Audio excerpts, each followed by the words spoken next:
Good evening. I'm John Batchelor. This is the John Batchelor Show. Immediately off to the theater conflict, Afghanistan, Pakistan, the border region.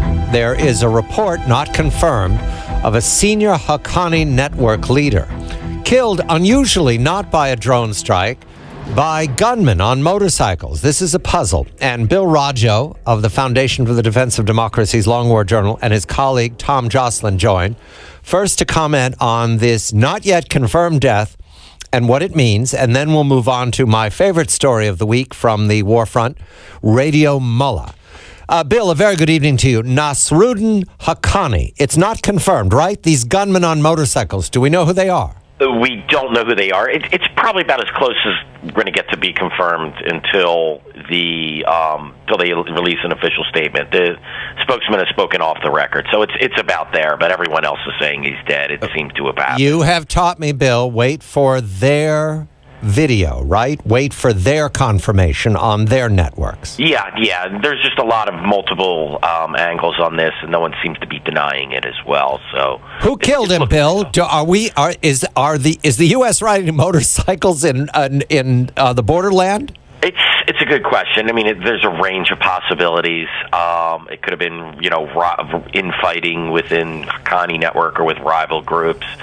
It could have been just criminality, or it could have been someone that the U.S. perhaps put on the payroll to take him out. There's been reports of these militias operating in the Pakistan's tribal regions. I've always questioned is how effective they've actually been. Right. And if this is the case, it's really the first real big-time hit. The outskirts of Islamabad, that's not exactly a backwater. That's a big town. Exactly, and nothing happens in these major cities, without the security forces having some inkling of what's going on. So it's, Islamabad and Rawalpindi are very tight cities, so it's hard to believe that if this was a U.S.-type operation. And let's face it, American intelligence officials and the Obama administration officials, frankly, they just can't keep their mouths shut when it comes to stories like these.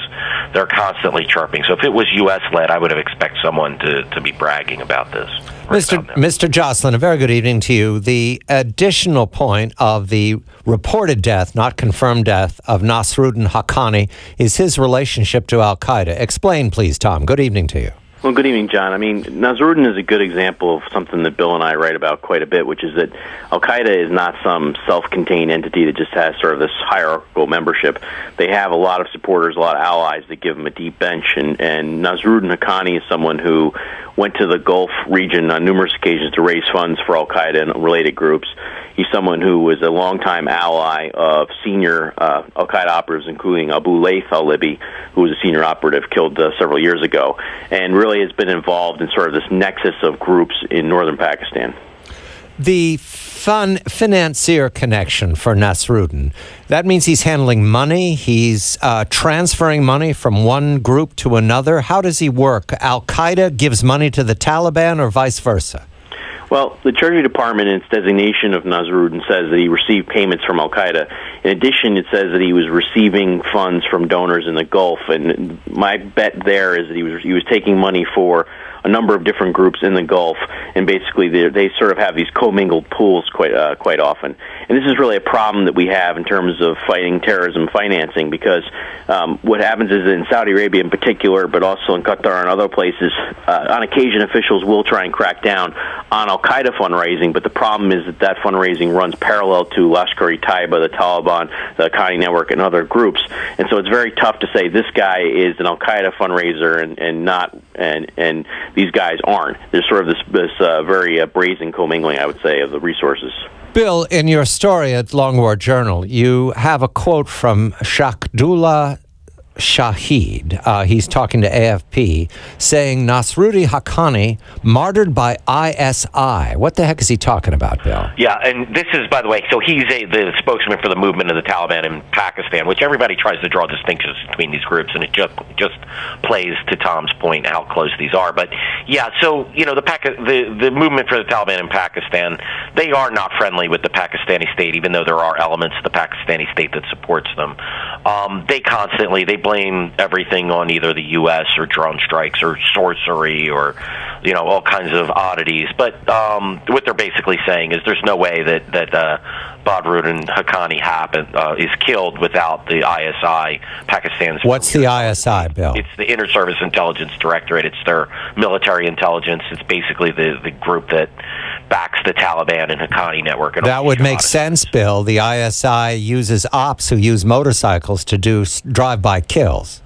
Yeah, look, I mean, again, I don't rule anything out, although this would be a first with the ISI bumping off Haqqani. I mean, the Haqqani network might as well be a branch of the ISI itself, so it'd be quite shocking if the ISI did this.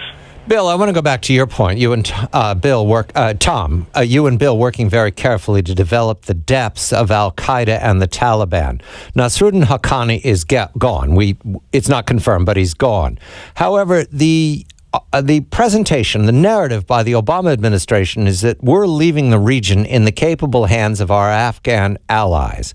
But this is in Pakistan, correct, Bill? Tom, this is Pakistan territory.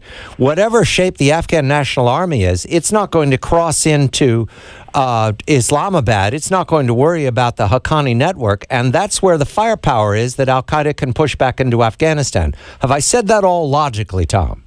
Well, I think that's right. I mean, certainly the Afghan government's going to be worried about the Haqqani network. They are now. I mean, but they have to deal with them only on the Afghan side of the border. And part of the problem all along here has been that the leadership for the insurgency in Afghanistan is headquartered in Pakistan, and there's no will or desire on the Pakistani part to really take them out of the game. So really each of the sort of mafia dons or insurgent leaders in Pakistan who are really pulling the strings on this have had this safe haven to operate for years, right, including the Haqqanis.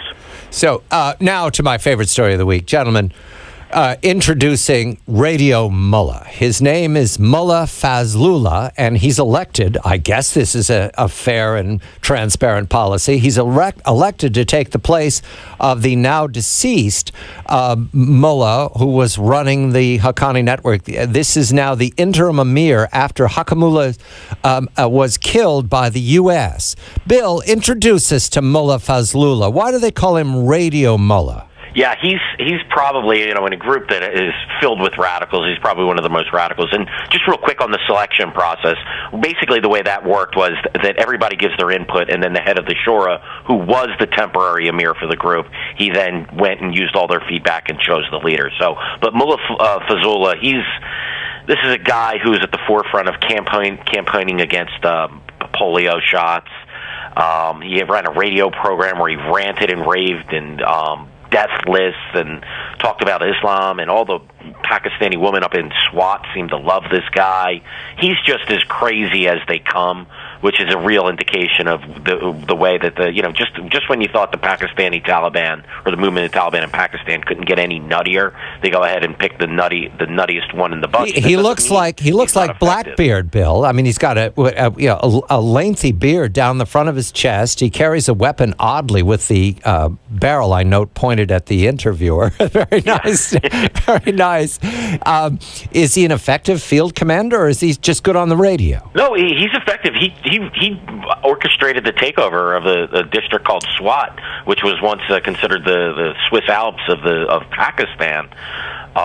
He took it over for 2 years, and he's led an effective insurgency since the Pakistani military drove him out, because they couldn't tolerate this guy. That's how crazy he is.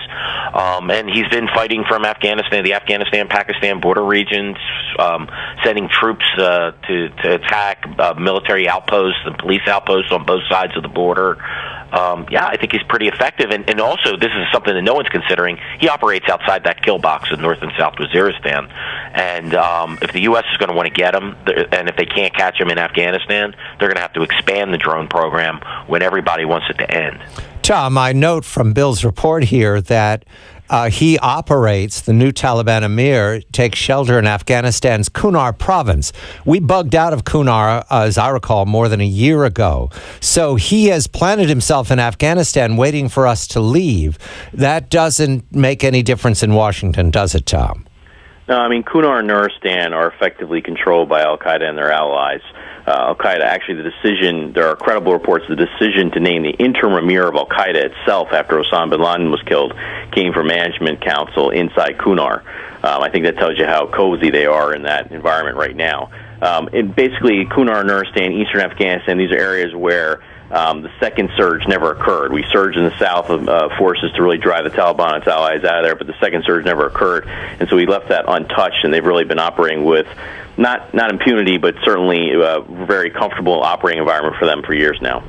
Tom Joscelyn and Bill Roggio of the Foundation for the Defense of Democracy's Long War Journal. We're going to turn to Syria next, but it's Veterans Day, so I want to use an analogy here. I read a lot of history books, and there's a lot of reflection about the Pacific Campaign and how it was won by the Marines and the Navy with very few resources. They were all pouring into Europe. This is the Second World War. But looking at the story that Bill and Tom are reporting tonight, it's as if Guadalcanal didn't go well. That's late 42 into 43. It didn't go well at all. So the Roosevelt administration, FDR, decided, it's just too far away. We'll pull our troops out of there. Who cares about New Guinea? And Australia can take care of itself. That's what we're looking at in Afghanistan. Guadalcanal, it's far away. Nobody cares. I'm John Batchelor.